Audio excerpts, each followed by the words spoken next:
Nah, oke guys, aku bakal jelasin sekilas ya terkait dengan jurnal penyesuaian karena banyak juga dari kalian tuh yang nggak tahu gitu loh. Mungkin karena kalian nggak dapat praktik pengakun juga waktu tingkat 1.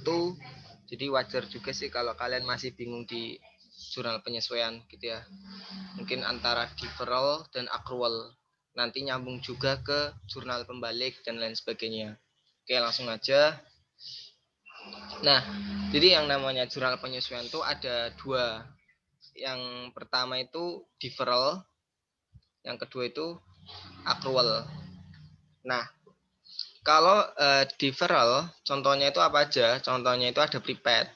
Ya, contohnya ada prepaid insurance, prepaid expense, prepaid advertising gitu ya. Itu namanya prepaid, beban yang dibayar di muka. Jadi kita belum dapat manfaat tuh dari contohnya asuransi gitu ya. Asuransi. Kita belum dapat asuransi, tapi kita udah ngeluarin duit gitu. Nah, itu yang namanya prepaid. Contohnya lagi prepaid rent. Nah, contohnya ini kalau ini tuh kos-kosan. Nah, kita kan bayar dulu tuh kos-kosan di awal gitu ya. Tapi kita belum manfaatin kos-kosan itu. Berarti kan beban sewanya itu belum ada. Tapi kita udah ngeluarin duit. Nah, itu namanya prepaid, prepaid rent. Kemudian yang kedua tuh ada unearned revenue. Nah, ini kaitannya kita sebagai penjual, gitu ya. Kalau prepaid ini kita sebagai pembeli, ya contohnya kita beli kos-kosan atau nyewa kos-kosan gitu ya. Itu kan berarti kan prepaid rent. Tapi kalau kasusnya kita sebagai penjual yang nyewain gitu ya, katakanlah kamu punya kos-kosan terus nyewain ke mahasiswa. Nah, terus mahasiswa itu bayar dulu. Nah, itu namanya unearned revenue. Jadi kamu udah nerima duitnya, kamu udah nerima duit nih, udah nerima pendapatannya di muka, di awal. Tapi kalau kamu belum apa? Belum menyerahkan jasa atau barangnya. Nah, ini belum diserahkan. Berarti ini di sini kasusnya kamu sebagai eh, penjual kos-kosan, bukan penjual ya, tapi penyewa yang menyewakan kos-kosan gitu. Nah, itu simpelnya. Nah, kalau akrual, nah akrual ini ada accrued revenue, ada accrued expense. Jadi kalau accrued revenue, nah kita udah nyerahin barang jasanya, tapi duitnya belum kita terima. Nah, perlakuannya gimana? Kalau ini agak gampang sih. Yang lebih ribet itu ada di deferral. Nah, terus kalau accrued expense itu maksudnya gimana? Kita udah kita udah kita udah memanfaatkan ya, telah dimanfaatkan bebannya, tapi kita belum nyerahin duitnya. Nah, guys belum dibayarkan. Dalam artian kita belum bayar gitu, kita masih utang. Nah, makanya dicatat sebagai liability. Tuh, contohnya listrik lah. Listrik kan kalau listrik kan bayarnya tuh akhir bulan misalkan gitu ya. Nah, kita kan udah manfaatin listrik dulu baru bayar. Manfaatin dulu baru bayar. Ya, gitu. Nah, aku bakal masuk pertama di deferral.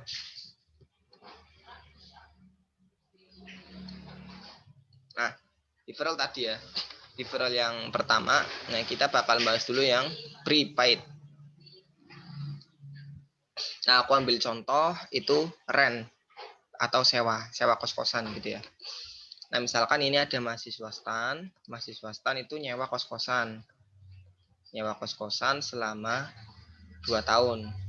Nah, 2 tahun ini si mahasiswa ini ngeluarin duit senilai 24 juta. Nah, ini ya, 24 juta untuk masa sewa 2 tahun. Ini dibayar di awal. Nah, bayar di awal. Nah, kita posisinya sebagai apa? Kita posisinya sebagai mahasiswa. Nah, ini kita nih, ini kita. Nah, jadi kita di sini nih. Kita sebagai pembeli. Nah, pembeli itu kan berarti kan yang nyewa gitu ya. Yang nyewa kos-kosannya. Oke. Bentar, nge-lag nih. Nah, jurnalnya gimana? Ada dua pendekatan. Pendekatan neraca sama pendekatan income statement. Ya nggak usah bingung gitu ya. Yang neraca itu ada apa? Ada aset, ada liability. Gitu. Kalau yang income statement ada apa? Ya ada revenue, ada expense. Jadi pendekatan revenue, pendekatan expense itu sama aja kayak pendekatan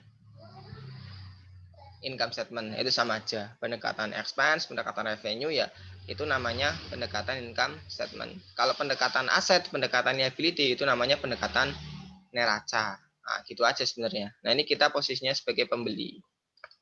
Nah, gitu ya.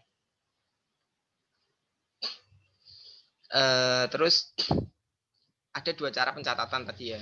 Nah, ini cara nyatetnya. Ada pendekatan neraca, ada pendekatan laba rugi atau income statement.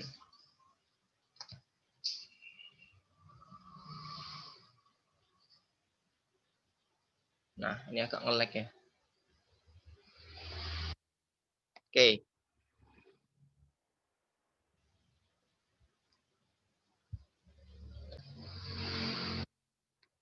Nah, kalau pendekatan neraca, nah misalkan ini belinya itu, nyewanya itu di 1 Juli. Nah, nyewanya 1 Juli. Ini ya. Berarti 1 Juli kita jurnal apa? Ya tulis aja 1 Juli. Berarti kita ngejurnal 1 Juli 2019 misalkan. Nah, 1 Juli 2019 kita ngejurnal apa? Jurnalnya adalah kalau pendekatan neraca yang dicatat itu berarti asetnya dulu. Nah, prepaid rent. Prepaid rent pada apa? Pada cash. Nah, karena kita udah ngeluarin cash. Senilai berapa? Senilai 24 juta. Nah, tapi kalau pendekatan laba rugi yang kita akui apanya dulu? Akui expense-nya dulu. Berarti rent expense pada cash senilai 24 juta. Nah, sama gitu ya. Bedanya jurnal akun yang dimunculkan aja yang beda. Kalau yang ini, kalau pendekatan neraca yang dimunculkan itu asetnya, prepaid-nya. Tapi kalau laba rugi yang dimunculkan expense-nya. Tapi hasilnya nanti sama aja, tergantung penyesuaiannya kamu bener atau enggak gitu. Nah, penyesuaiannya gimana? 31 Desember. Nah, 31 Desember penyesuaian. Nah, pakai logika aja sebenarnya. 31 Desember 2019 penyesuaiannya gimana? Kalau pendekatan neraca berarti cari sih berapa beban yang sudah dimanfaatkan. Berarti cari yang sudah dipakai. Nah, yang sudah dipakai berapa? Berarti dari Juli ke Desember. Juli, Agustus, September, Oktober, November, Desember. 6 bulan gitu ya. Berarti yang dipakai 6 bulan. Maka kita catat aja. Rent, expense gitu ya. Nah, pada prepaid rent. Prepaid rentnya dibalik aja gitu. Tadinya di debit, berarti sekarang tinggal di kredit. Nah, senilai 6 bulan, berarti 6 juta. Nah, gini ya. Nah, kalau yang ini gimana? Pendekatan laba rugi. Ya, berarti tinggal dibalik aja rent expense-nya itu tadinya di mana? Tadinya di debit. Berarti sekarang rent expense harus di kredit. Berarti prepaid rent dimunculkan, rent expense di kredit. Nah, pertanyaannya berapa angkanya? Kalau pakai pendekatan laba rugi berarti cari yang belum. Cari yang belum dipakai. Cari yang belum dipakai. Yang udah dipakai berapa? 6 bulan. Berarti yang belum dipakai 12 benar ya? 18 bulan. Nah, berarti tulis aja 18 juta. Nah, gini ya. Nah, pertanyaannya mana yang ada jurnal pembaliknya? Yang pakai jurnal pembalik itu yang pendekatan laba rugi. Jurnal pembalik itu kapan? 1 Januari 2020 berarti. Nah, ini 1 Januari 2020. Ada enggak? Nah, ini enggak ada, no entry. Gitu ya. Enggak ada jurnal pembalik. Tapi untuk pendekatan laba rugi dia ada. Nah, jurnal pembaliknya gimana? Ya tinggal dibalik aja sebenarnya. Awalnya kamu waktu Desember tuh ngejurnal apa, terus kamu tinggal balik aja rent expense gitu ya. pada prepaid rent.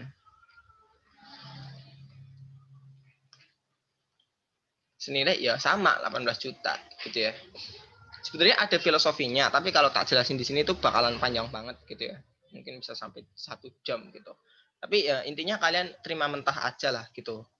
Kalau pendekatan neraca tuh cari yang belum dipakai, cari yang sudah dipakai kalau pendekatan neraca. Karena apa? Karena memunculkan expense. Jadi berapa sih expense-nya? Kalau pendekatan laba rugi, kita memunculkan akun apa? Memunculkan akun prepaid.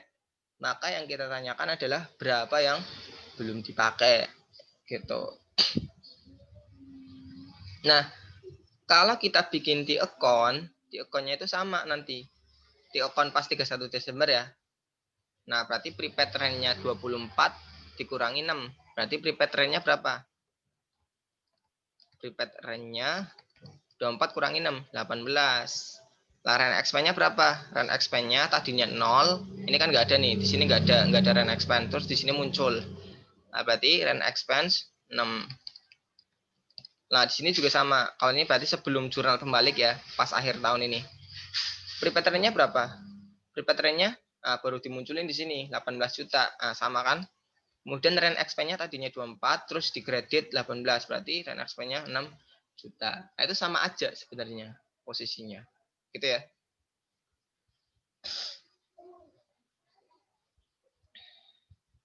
Terus ini prepaid. Nah, kalau unearned gimana? Kita pakai soal yang sama, tapi dari posisi penjual. Nah, jadi tadi kan ini masih deferral ya, tapi bagian yang unearned. Nah, kasus soalnya sama, tapi kita sebagai yang punya kos-kosan atau kita sebagai penjual. Biar nyambung aja gitu loh sisi lainnya gitu. Nah, berarti ini kos-kosan sama ya. Nah, ini kita yang punya kos-kosan nih. Ibu kos lah katakanlah, ibu kos. Nah, ibu kos kan nerima duit senilai 24 juta pada 1 Juli. Tapi dia belum nyerahin manfaat kos-kosannya selama 2 tahun ini. Ini kan 2 tahunnya.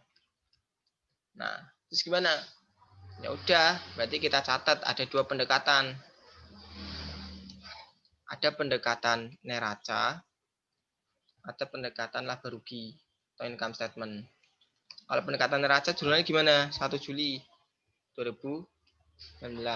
Jurnalnya ya tinggal terima cash kan, berarti kan ibu kosnya cash pada unearned. Nah, berarti kita memunculkan akun liability. Akun liability kan termasuk neraca tuh. Unearned rent revenue. Nah, senilai berapa? Senilai 24 juta. Kalau pendekatan laba rugi, berarti kita munculin akun laba rugi. Berarti cash pada rent revenue. Senilai 24 juta. Nah, kan gini. Terus jurnal penyesuaiannya gimana? 31 Desember 2019. Nah, sama ya. Kalau sama kayak prepaid gitu. Kalau prepaid kan tadi kalau pendekatan neraca kan cari yang sudah dipakai gitu ya. Cari yang sudah dipakai. Nih, cari yang sudah dipakai. Nah, kalau pendekatan neraca yang unearned berarti cari yang sudah diberikan. Cari yang sudah diberikan. Manfaatnya gitu ya. Nah, manfaat kos-kosan yang sudah diberikan berapa bulan? 6 bulan. Nah, berarti kita logikanya adalah mengakui pendapatan selama 6 bulan. Karena itu yang kita serahin 6 bulan itu. Nah, jurnalnya gimana? Ya tinggal dibalik aja unearned-nya. Unearned-nya tadinya apa? Kredit. Berarti sekarang di debit. Unearned rent revenue pada rent revenue. Nah, gitu ya. Berapa? Ya 6 juta. Kenapa? Karena yang sudah diberikan itu 6 juta. Yang sudah diberikan itu yang kita akui sebagai pendapatan. Nah ini, rent revenue itu pendapatannya 6 juta. Tapi kalau laba rugi, berarti cari yang belum diserahkan. Konsepnya sama aja sebenarnya. Kayak prepaid. Kalau prepaid tuh cari yang belum dipakai. Nah gitu ya. Ini kalau dari sisi penjualan berarti cari yang belum diserahkan. Yang belum diserahkan berapa? Berarti yang udah diserahin 6 bulan, yang belum 18 bulan. Berarti rent revenue di debit gitu ya. Terus akun kreditnya adalah unearned. Nah, kita memunculkan akun liability, unearned rent revenue senilai 18 juta. Nah, mana yang dibalik jurnal pembalik? 1 Januari 2020. Yang ini nggak dibalik. Yang dibalik yang laba rugi. Baliknya gimana? Ya udah tinggal dibalik aja gitu ya. Jurnal ketika 31 Desember ya kamu balik aja, berarti unearned rent revenue pada rent revenue. Udah gitu tok sebenarnya 18 juta. Udah balik aja. Gitu ya. Ini prepaid sama unearned. Jadi gak usah bingung gitu loh. Nah, gampang ya. Sekarang aku mau masuk ke akrual.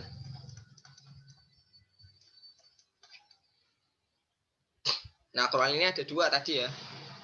Ada dua macam. Berarti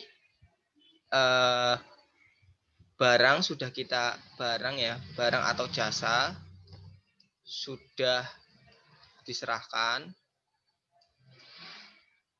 tapi duit belum diterima. Nah, duitnya belum diterima. Yang kedua tuh beban sudah dimanfaatkan,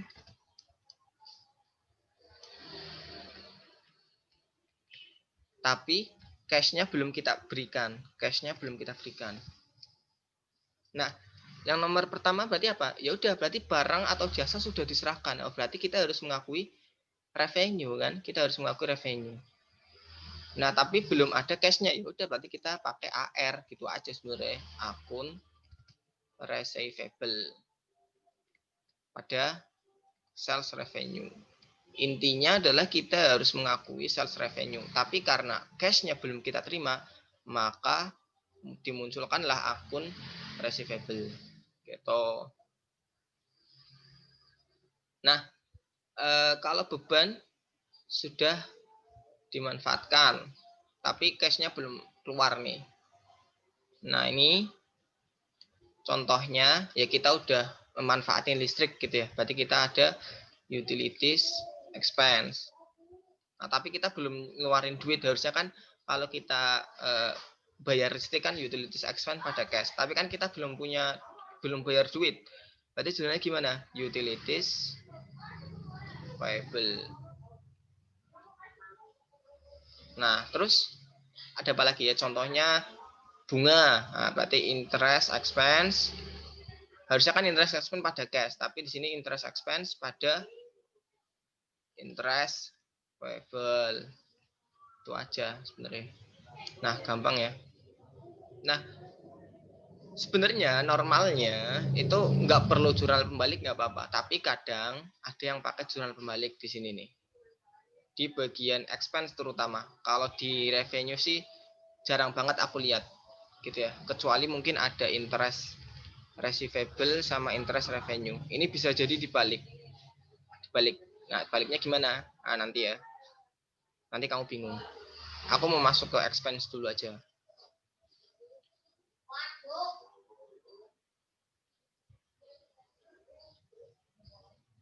Nah, jadi accrued expense gitu ya. Berarti accrual expense.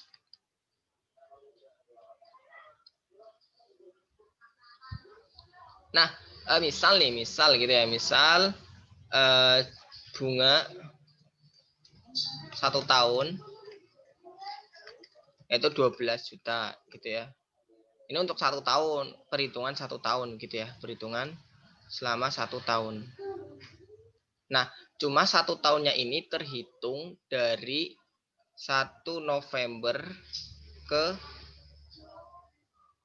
ke berarti berapa? November lagi gitu ya. Sebelum November apa? November, Desember, September, Oktober. Nah, ke 30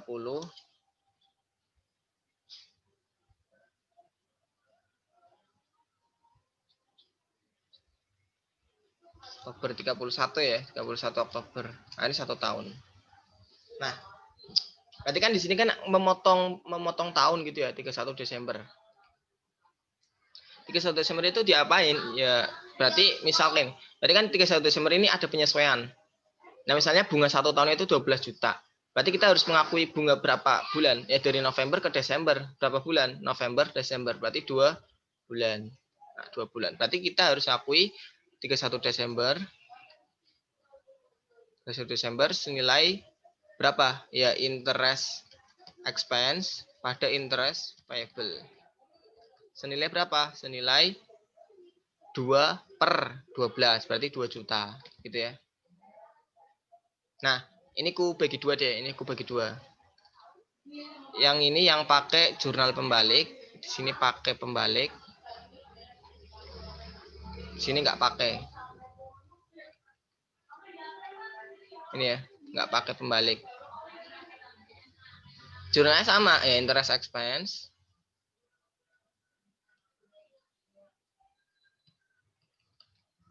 pada interest payable senilai 2 juta. Nah, kalau dia pakai jurnal pembalik, berarti kan 1 Januari dia ngejurnal tuh. 1 Januari, misalkan ini 2019, berarti ini 2020 dong. Ya kan? Belum menjurnal apa? Jurnal ya tinggal dibalik aja gitu ya, nggak usah bingung gitu loh. Interest payable, interest expense senilai 2 juta. Selesai. Nah, kalau ini nggak ada karena nggak pakai. Nah, pertanyaannya ketika 1 November kan harus full tuh, harus full ngebayar 12 bulan gitu ya. Bunganya kan udah full 1 tahun. Nah, kalau kamu pakai jurnal pembalik, ya udah tinggal kamu tulis aja interest expense pada cash senilai 12 juta. Jadi tujuan jurnal pembalik di transaksi akrual tujuannya buat apa? Ya tujuannya buat mudahin aja biar kamu nggak usah ngitung berapa sih interest expense-nya, berapa interest payable-nya. Itu nggak usah, tinggal tembak aja langsung angkanya. Nah, ditembak langsung angkanya senilai yang 1 tahunnya ini ditembak 12 juta. Kak, nanti nggak ini over? Ya enggak, nanti dilihat ya. Ini 1 Januari nggak ngejurnal ya. Nah, ini 1 November jurnalnya gimana kalau nggak pakai jurnal pembalik?